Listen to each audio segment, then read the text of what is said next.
Update कयूं पिया। सकरंड मां काज़ी अली रज़ा सनाई जी रिपोर्ट मुताबिक़ त इमरान ख़ान जी गिरफ़्तारी सां मुल्की वक़ार खे वॾो छेड़ो रसियो आहे। जॾहिं त मुल्की मौशियत पिणु मुतासिर थी आहे, उहो ई सबबु हुक्मराननि जी ग़लति पॉलिसियुनि सबबु थी रहियो आहे।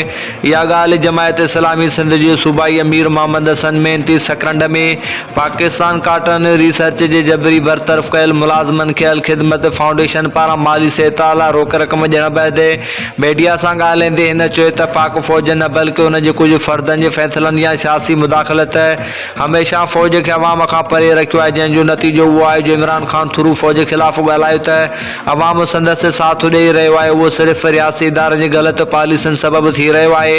हिन चयो त पाक फ़ौज खे सच जेतिरो जमायत इस्लामी चयो आहे ओतिरो शायदि कंहिं सियासी पार्टी चयो हुजे।